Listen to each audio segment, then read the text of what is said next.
Hola, em, hoy me presento primero. Mi nombre es María Eugenia Valdés Vega y me presento ante quienes visiten este canal. Por varias décadas fui profesora de tiempo completo en la licenciatura en Ciencia Política y la maestría y doctorado en investigación de procesos políticos dentro del posgrado en estudios sociales de la Universidad Autónoma Metropolitana en Iztapalapa, Ciudad de México. Inicio estas breves pláticas porque creo que puedo seguir contribuyendo con la difusión de algunos temas sobre política que pueden ser útiles a personas interesadas en su aplicación teórica o práctica. A ellas y ellos está dedicado este canal. Y bueno, miren, después de un breve receso, por motivos personales de salud principalmente, eh, empezamos con un tema realmente muy importante la segunda temporada. Y es muy importante porque aunque parezca muy abstracto y muy filosófico, tiene mucho que ver con la política, porque es en la política en donde experimentamos la intercomunicación entre seres humanos más fuerte y donde el poder de la autoridad nos puede limitar en nuestra libertad personal. Entonces es muy importante el concepto. Eh, Hace más de 2500 años en la Grecia antigua, la libertad era lo que distinguía a un griego de un bárbaro. Para los griegos, ser libre era no ser esclavo de quien fuera o de cualquier forma que fuera. En Grecia, la esclavitud era una era una institución muy importante en la vida, incluso política, porque, bueno, los recursos salían de algún lado y el trabajo esclavo, pues no se pagaba, no existía el salario. Los esclavos em, participaban en la reunión de la vida material y por tanto en la vida política y sin embargo no tenían ningún papel y ni siquiera se lo planteaban eso los antiguos griegos, porque ya ven que los griegos, incluso en la Atenas democrática, el pueblo estaba constituido por los patricios, ellos eran los únicos ciudadanos, las cabezas de las familias más importantes y los demás no existían. Entonces, bueno, para ellos, para los griegos, ser libre era no ser esclavo, primero.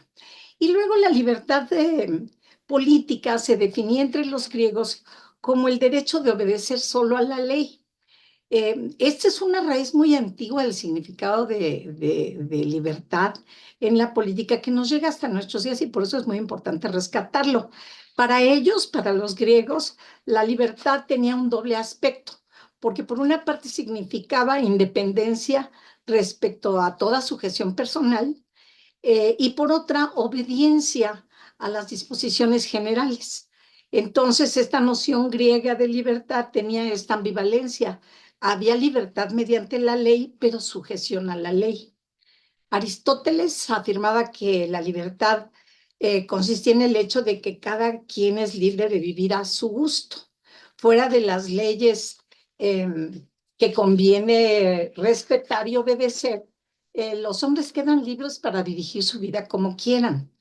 En la actualidad, la dimensión social de la libertad es muy relevante porque gira en torno al tema más empírico y de sentido común de libertad y no libertad entre miembros interactuantes de una comunidad determinada. Por eso es tan importante en la política el concepto de libertad. Una acción humana no libre es una acción realizada no exactamente contra la propia libertad, a veces en la actualidad, sino por un motivo no deseado y algunas de esas acciones son impuestas por la voluntad de otros. La libertad es entonces la ausencia de imposiciones o limitaciones, o sea que es una libertad de la coerción. Nos sentimos libres cuando no nos coartan nuestra libertad, cuando no nos prohíben hacer algo. Según el profesor José Guillermo Melchior, a partir de este significado general podemos contar al menos cuatro encarnaciones principales de la libertad en la historia. Él dice que primero se puede entender la libertad como derecho, la libertad política, la libertad de conciencia y de creencia y la libertad como autorrealización. La libertad como derecho consiste en el libre disfrute de derechos establecidos y está asociada con un sentimiento de dignidad que es muy antiguo y universal. Por ejemplo, en la época feudal, los derechos que un siervo de la gleba tuviera, por escasos que fueran, tenían que ser respetados por el señor feudal y en ese sentido, el siervo se sentía libre porque por lo menos esos escasos derechos estaban protegidos por la costumbre y los tenía que respetar el señor feudal. Esta, concepto de libertad como derecho es muy, muy antiguo. La libertad de participar en el manejo de los asuntos de la comunidad en cualquier nivel fue puesta al alcance de todos los ciudadanos libres en las ciudades griegas, en las polis, y por esa razón fue conocida desde un principio como libertad política.